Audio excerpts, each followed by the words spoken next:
Assalamualaikum warahmatullahi wabarakatuh. Perkenalkan, nama saya Amewan dengan NIM 2210202019 dari kelas PA angkatan 2022. Baiklah, saya di sini akan menjelaskan materi dari mata kuliah Psikologi Pendidikan dengan judul Teori Pembelajaran. Baiklah, saya di sini akan menjelaskan tentang teori behavioristik. Teori behavioristik terbagi menjadi 3. Yang pertama adalah Ivan Volkov. Ivan Volkov adalah seorang ilmuwan Rusia yang terkenal dengan eksperimennya tentang pembelajaran yang disebut conditioning atau klasik.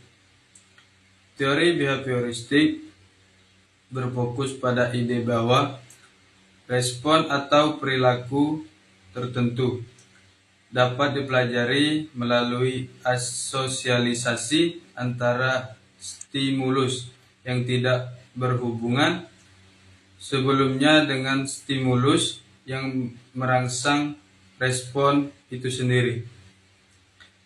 Yang kedua adalah Edward Letordike. Edward Letordike adalah seorang psikolog Amerika yang mengembangkan teori belajar yang dikenal sebagai hukum efek atau teori efek. Menurut Tordike, perilaku yang menghasilkan efek yang menyenangkan atau memuaskan cenderung diperkuat dan akan lebih mungkin terulang. Sementara itu, perilaku yang menghasilkan efek yang tidak menyenangkan cenderung dihentikan. Yang ketiga adalah Bev Skinner. Bev Skinner adalah seorang psikolog Amerika yang terkenal dengan konsep operan atau conditioning operant.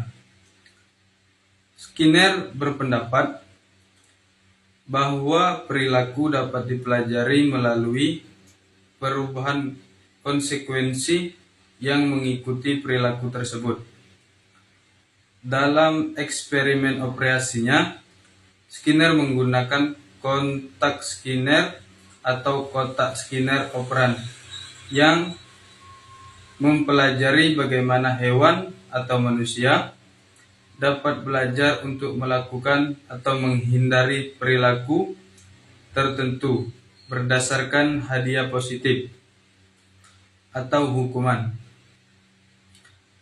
Skinner juga mengembangkan ide jadwal penguatan yang berbeda, seperti penguatan tetap dan penguatan variabel, untuk menjelaskan bagaimana perilaku dapat dipertahankan atau diubah. Secara umum, teori-teori behavioristik ini menggambarkan bagaimana pembelajaran dan perilaku dapat dipahami sebagai hasil dari interaksi atau stimulus, respon, dan konsekuensi.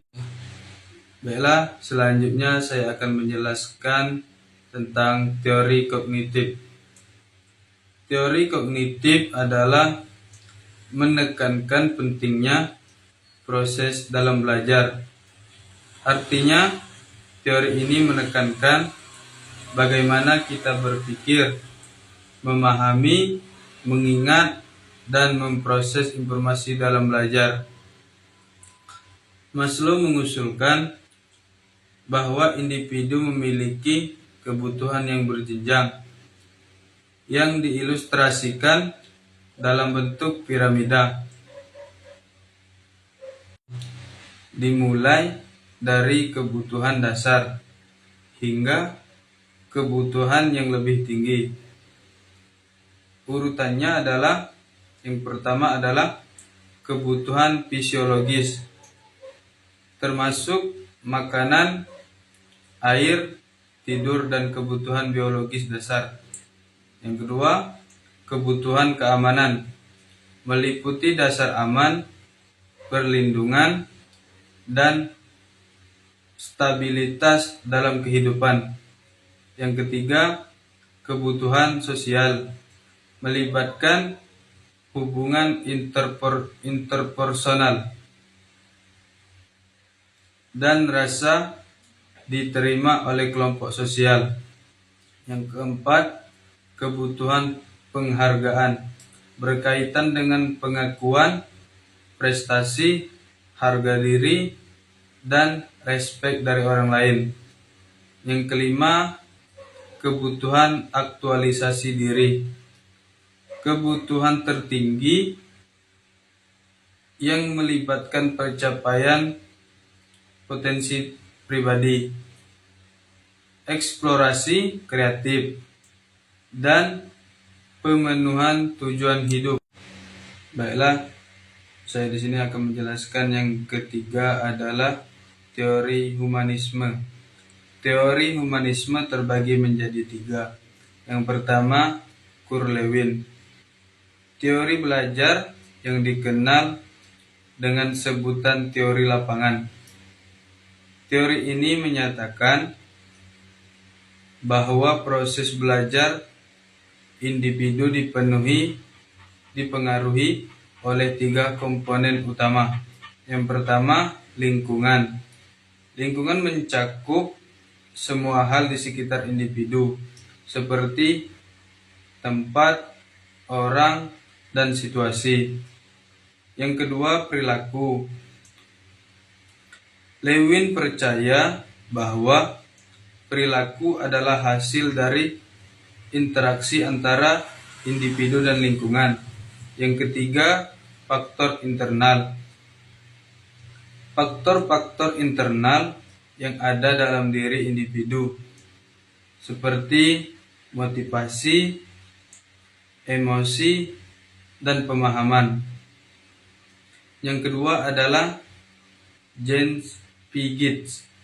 James Figgis percaya bahwa anak-anak belajar melalui proses perkembangan kognitif, yang berarti perkembangan pemikiran dan pemahaman mereka tentang dunia. Teorinya mencakup 4 terhadap perkembangan utama. Yang pertama, tahap sensori motor. Kedua, tahap profesional. 3, tahap operasi konkret. Keempat, operasi formal. Yang ketiga adalah Jerome Barner. Jerome Barner fokus pada gagasan bahwa pendidikan harus lebih dari sekedar mengajarkan fakta dan informasi kepada siswa. Ia percaya bahwa pendidikan seharusnya memungkinkan siswa untuk memahami konsep-konsep dalam konteks yang lebih luas. Baiklah, sampai di sini saja penjelasan materi dari saya. Apabila ada kata-kata yang salah, saya mohon maaf, ampunan Allah yang saya harap. Assalamualaikum warahmatullahi wabarakatuh.